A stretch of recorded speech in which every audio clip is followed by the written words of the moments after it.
Ito pala yung earnings sa Pilipinas. At ito naman ang earnings sa ibang bansa. Hello everyone! Hello po mga ka-Majesty and welcome to Erlin's Vlog. So today, panibagong araw, panibagong application na naman ang isi-share ko sa inyo.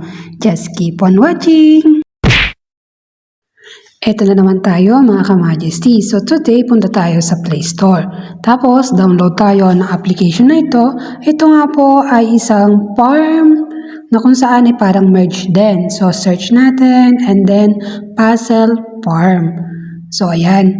So today, ito yung bago kong application na nilalaro. So kari-release lang nito last February 2. So pakita ko sa inyo. So yan guys, may 100k download na rin po itong application na to. Then kung titingnan nga po natin yung kanyang rate, ay maganda naman po yung mga feedback na ibinigay sa kanya ng mga player. So ito guys February 2 lang to ni-release. So mainit-init pa yung application.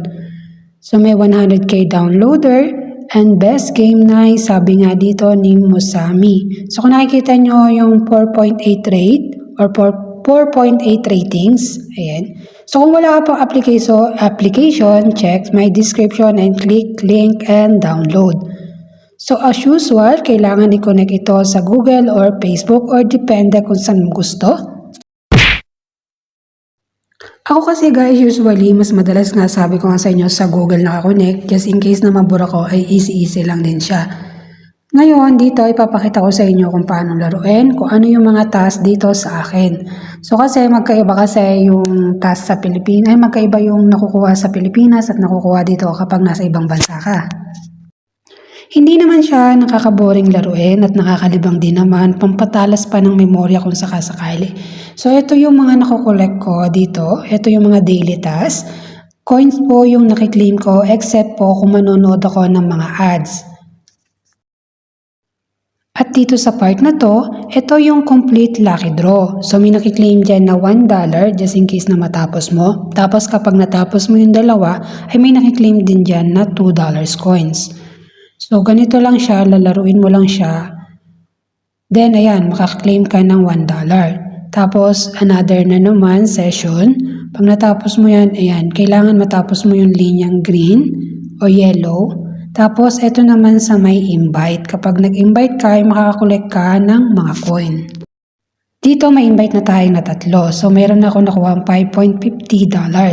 So, madali lang siyang laruin. Pamaya papakita ko sa inyo kung paano siya laruin. So, konti na lang at makiklaim na natin lahat ng task.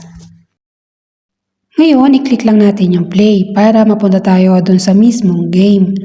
So, ayan. Kung nakikita nyo itong aking dashboard, pagsasamahin lang natin yung 3 orange, 3 wood, 3 grass, yan. Ganyan lang siya lalaruin. So, mabilis lang naman to. Ang pinakamahirap lang yung madami kasi medyo nakakaduling lang yung session. Tapos, may lalabas dyan mamaya na ad. Kapag nanood ka, ay may pumapasok na 0.001. So, 10 ad na mapapanood ko ay may papasok na 0.01. So, yun yung ma-added dito sa dollar money. Kagaya ng nasa screen ko, kung nakikita nyo yan, i-claim lang natin yan. Tapos, manunod ulit tayo ng ads.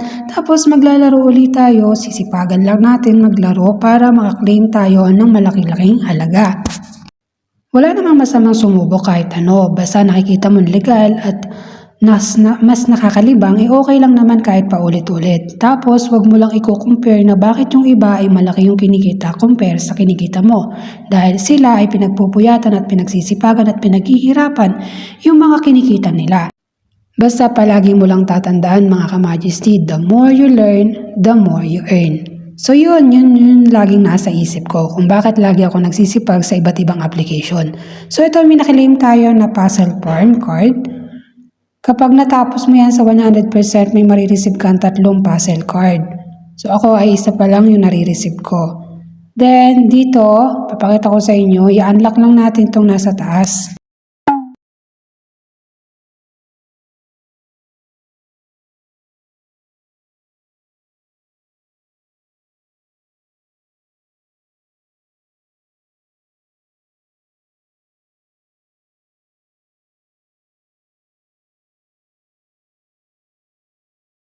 So yun nga mga ka-Majesty, balitaan ko kayo kapag ako ay mag-exchange or magka-cash out dito sa application na ito. Hanggang sa muli, thank you for watching!